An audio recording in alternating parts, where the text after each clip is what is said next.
Maayong hapon, Mindanao. Adlong Lunes, Oktubre 9, tuig 2023. Live gikan sa Brigada News Center. Ihatod namo kaninyo mga nagunang balita gikan sa nagkalain-laing lugar sa Mindanao. Mga balitang gitutukan sa News Team. Ako si Brigada Dil Bartalaba o kini ang Brigada Mindanao.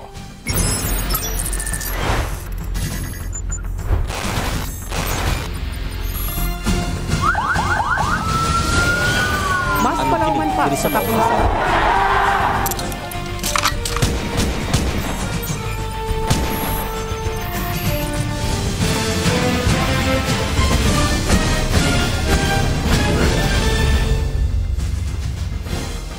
Patay sa disgrasya sa National Road Poblacion, Sulup, Davao del Sur, ang usa ka 19 anyos nga estudyante human nabanggaan niini ang gisundan nga top-down sa maong lugar kung asa gidala pa kini sa balay tambalanan apan gideklara sa attending physician nga dead on arrival.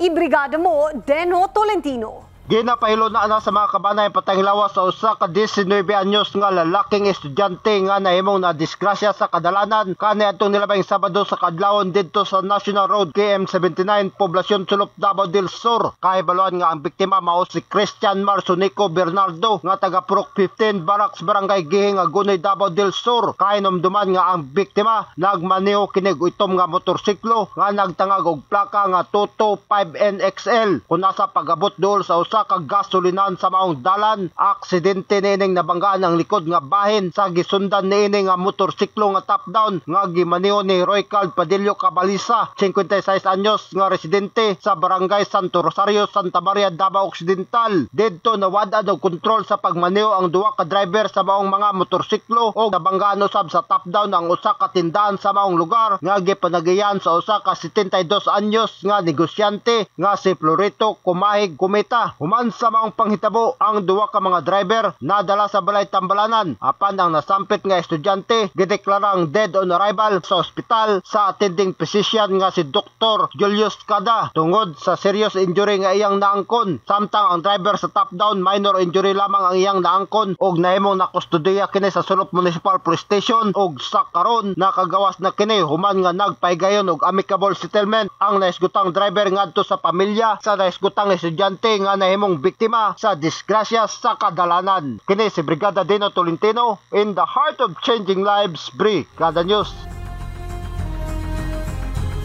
Upat ka tawo sa Midsayap, Cotabato ang nakuryentehan. Asa ang usa ka re-electionist sa pagkabarangay kapitan patay. Ug laing tulo ka mga biktima ang angol. Ibrigada mo, Eva Molina. Patay ang re-electionist ng barangay chairman samtang kritikal ang laing tulo ka mga tawo human masagiran sa ilang gipatindog nga street light ang usa ka high tension power cable sa usa ka barangay dito sa Midsayap, Cotabato. Gikumpirma sa mga staff sa Midsayap Disaster Risk Reduction and Management Office nga gipamunuan ni Mayor Rolly Sakdalan ug sa Municipal Police ang pagkamatay ni Leoneto Cabada, chairman sa barangay Bituka sa Midsayap, Cotabato ug subling nagpapili sa maong posisyon. Sa initial nga report sa Midsayap MDRRMC, gapatindog og poste sa solar-powered street light sila si Cabada ug ang tulo ka mga volunteers nga sila si Ayens, Cendric ug Carlo. Sa diyang nasagiran sa ilang gigunitan nga putaw nga poste ang high-tension power cable nga gabitay tali sa duha ka mga power post hinungdan nga nakuryentihan sila. Matod pa, gilayong namatay si Kapitan Cabada gumikan sa kakusog sa boltahe sa kuryente samtang ang tulo niini ka mga kauban paspas nga gidala sa ospital aron nga matambalan ang mga samad o mga paso sa ilang lawas. Report gikan sa Midsayap, Cotabato. Ako sa Brigada Eva Buhayan Molina in the heart of changing lives. Brigada News. Patay ang usa ka babaye nga driver sa motorsiklo human mabangga ang ginamanehuan niini na SUV sa Coronadal City. Ibrigada mo, Jed Sebanes Gape. Dead on arrival sa ospital ang isa ka babae sa natabong nga vehicular accident sa National Highway Puro Kalikasan, Barangay Paraiso, Coronadal City. Lakip sa imbolbado nga salakyan ng isa ka motorsiklo kang isa naman kay SUV. Sa interview sa 95.7 Brigada News from Coronadal kay Police Staff Sergeant Leo Di Maculangan, Police Traffic Investigator sang Coronadal City PNP, ginpayag sini nga biyahe padulong sa sentro sang syudad ang motorsiklo nga ginemaneho sang biktima nga napatay nga ginkilala kay Pearl Joy Camana, 38 anyos, residente sa Barangay Paraiso, Coronadal. Samtang biyahe Upper Valley naman ang SUV nga ginemaneho naman ni Ninel Istalinawa, 49 anyos, residente sang Surala, South Cotabato. Sa investigasyon sang Coronadal City Police Traffic, na-overshoot suno pa ang motorsiklo sa lane sang SUV nga nangin rason sa nasambit nga bunggo anaya. Giduga pa ni Di Maculangan nga gintingwaan pa nga dalon sa ospital ang driver sa motorsiklo apang gindeklara na ini sang attending physician nga dead on arrival. Ginatan-aw naman ang kadanlog sang dalan kag ginaligar na kainom ang driver sa motorsiklo nga nangin rason sa amo nga aksidente. Ini si Brigada Jed Sebanes Gapin, Heart of Changing Lives, Brigada News. Dakpan ang usa ka security guard human sa gipahigayong drug buy-bust operation sa Purok, Bangus, Barangay Polo, Dapitan City. Ibrigada mo, Julius Monding. Sikop usa ka individual sa gipahigayong drug buy-bust operation sa mga personay sa Dapitan PNP, lakip ang Sambuga del Norte, Marpsta, First NPMFC sa Purok, Bangus, Barangay Polo, Dapitan City niadtong nakalabing adlaw nga may resulta sa pagkasikop ni alias Lloyd D, 38 anyos, lalaki, minyog security guard ug residentes Barangay Talisay, Dapitan City. Nakuha gikan sa posisyon sa suspect mo ang usa ka buy-bust item, tulo ka pakiting gagmay nga transparent plastic sachet nga adunay sulod nga puti nga crystalline substance nga gituhang shabu, usa ka 500 peso bill isip buy-bust money, usa ka cellphone color itom, usa ka Pag-ibig ID card, usa ka sling bag color itom nagsilbing sudlanan ug usa ka motorsiklo color itom. Ang suspect na lista nga SLI sa illegal drugs watch list sa Dapitan City Police. Ang dinakpan ana nakaron sa kustodiya sa Dapitan City Police alang sa inquest proceedings atubangan sa City Prosecutor's Office. Gikan sa Dipolog City, kini si Brigada Julius Monding, in the heart of changing lives, Brigada News. Namugos og painom sa ilimnong makahubog sa menor de edad, gidunggab sa Barangay Carmen, Cagayan de Oro. Ibrigada mo, Noel Rehistos. Mitahan na sa kapulisan ang 14 anyos nga lalaking suspek sa pagpandunggab sa Matilde Street, Barangay Carmen ning syudad sa Cagayan de Oro. Sigon sa pamahayag sa mga nakatistigo, namugos matod pa og hanggat og pag-inom sa ilimnong makahubog ang biktima nga si alias Miguel hamtong ang pangidaron ngadto sa suspek nga si alias Michael kinsa una lang mibalibad.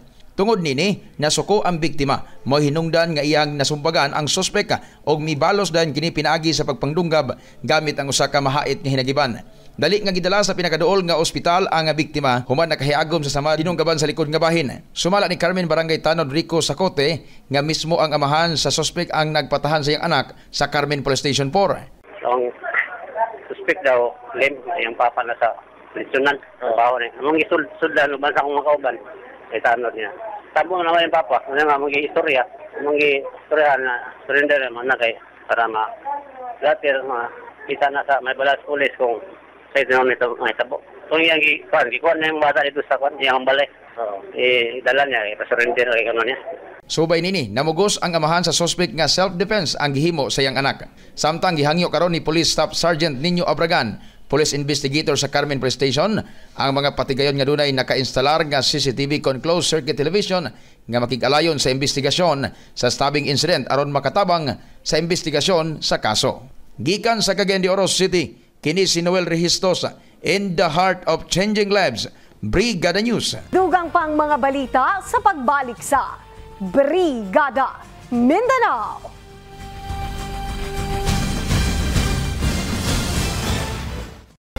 Samad dinunggaban ang naangkon sa 15 anyos nga batan-on human sa hinahitabong rambol sa Agton Street, Toril, Davao City. Ibrigada mo, Gib Maing. Nakaangkon og samad dinunggaban ang 15 anyos nga batan-on human sa natabong kagubot kagahapon sa alas 2:10 sa kadlawon, Oktubre 8, 2023 sa Agton Street, Turilning Syudad. Una nini, pauli na matod pa ang biktima kauban ang pamilya gikan sa SMBC Internet Band Concert diyang dunay wala mailing lalaki nga kalit lang nanumbag sa ig-agaw niini og didto na nagsugod ang kagubot.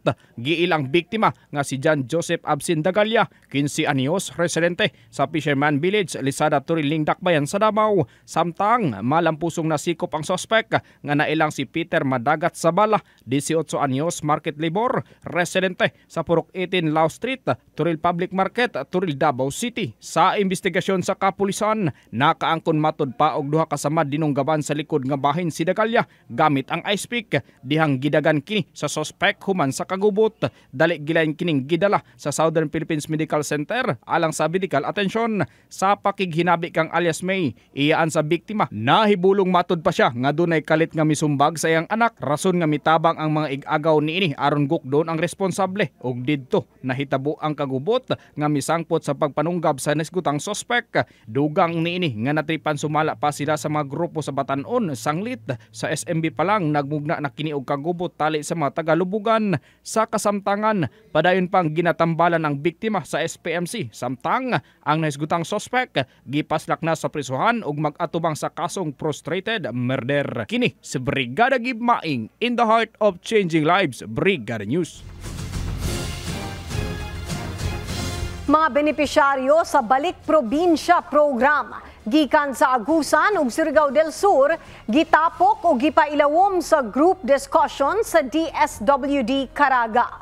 Ibrigada mo Christian Cabanyas. Gikumusta o gimonitor sa buhatan sa Department of Social Welfare and Development Field Office Caraga pinagi sa Implementing Unit nga National Program Management Office sa Kapit Bisig laban sa kahirapan, comprehensive and integrated delivery of social services kon Galahi SIDS kauban ang Regional Program Management Office kon RPMO og Sustainable Livelihood Program kon SLP. Ang mga benepisyaryong pamilya sa Balik Probinsya Bagong Pag-asa Program kon BP2 sa rehiyon sa Caraga nga nagagikan sa mga munisipyo sa Marihatag, Surigao del Sur Province, Prosperidad og Esperanza sa probinsya sa Agusan del Sur nga gihimo niadtong Oktubre 3 hangtod 5 niining tuiga. Ilawom sa COVID-19 na pandemic, ang gobyerno naglusad sa gikabutyag nga programa para masolusyonan ang gidaghanon sa mga katawan sa Metro Manila og mga highly urbanized cities og mapataas ang kalambuan sa probinsya pinaagi sa pag-agni sa mga informal settlers nga mobalik sa ilang mga tagsa kabaga probinsya nga gihatagan og libreng transportasyon ang pamilya lakip na panginabuhian alang sa ilang paghibalik. Ang 137 ka mga benepisyaryo sa gikabutyag nga mga munisipyo ang gitapok sa ilang mga lugar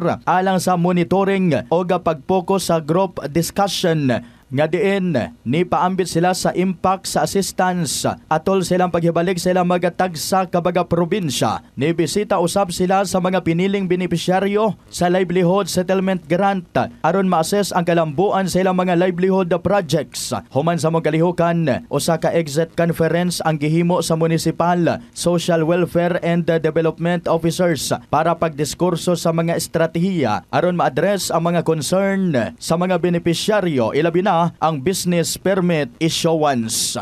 Gikan dinhi sa Trento, Agusan del Sur, in the heart of changing lives, kini si Brigada Christian Talimudaw Cabanyas, Brigada News.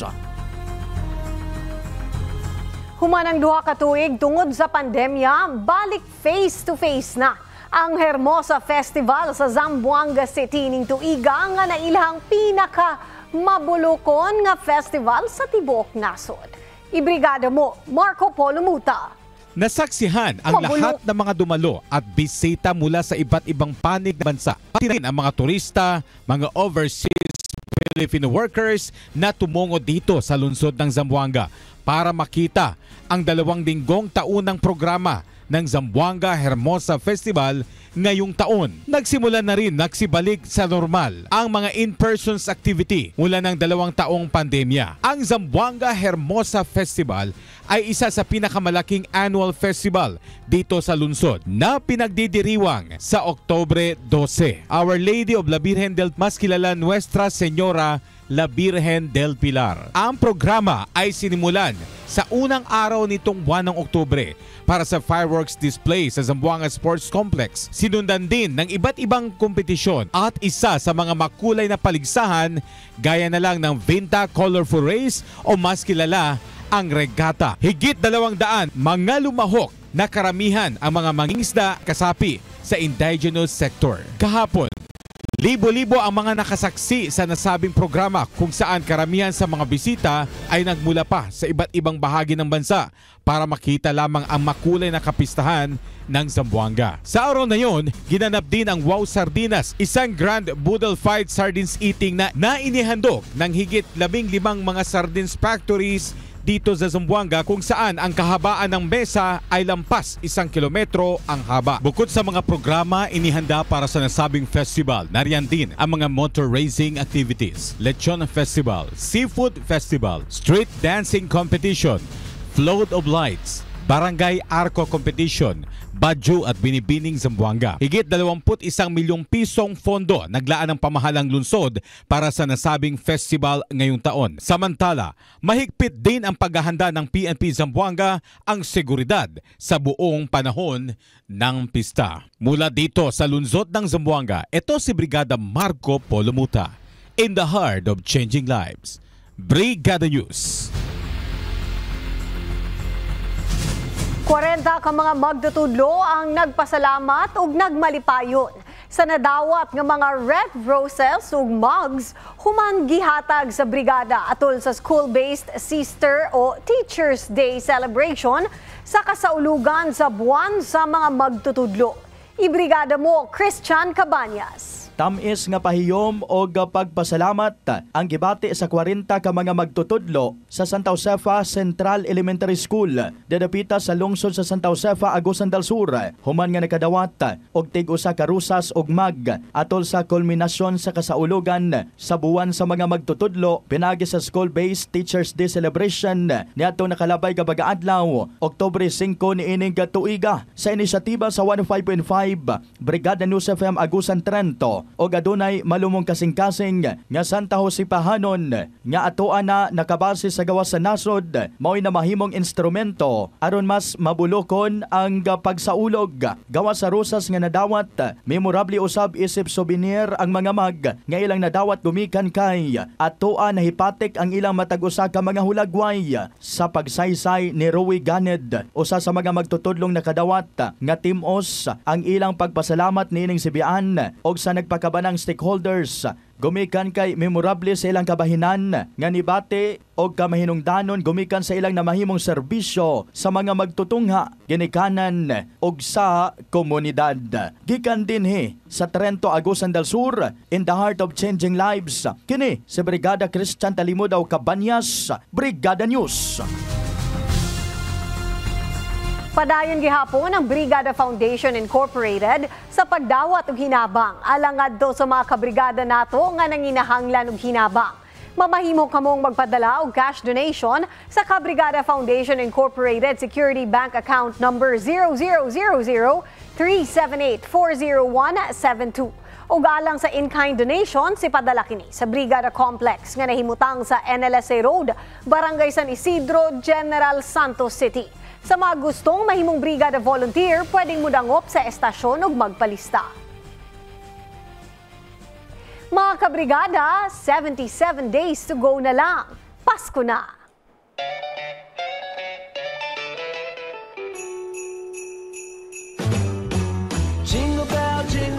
Mao ka na ang naglangkob ng mga balita sulod sa 30 minutos nga nakalap sa atong mga kabrigada gikan sa nagkandaiyang lugar sa Mindanao. Mga balitang 24 oras nga gironda sa atong mga kabrigada. Sa makausap pa, ako si Brigada Dil Bartolaba, in the heart of changing lives. Ug kini ang Brigada Mindanao.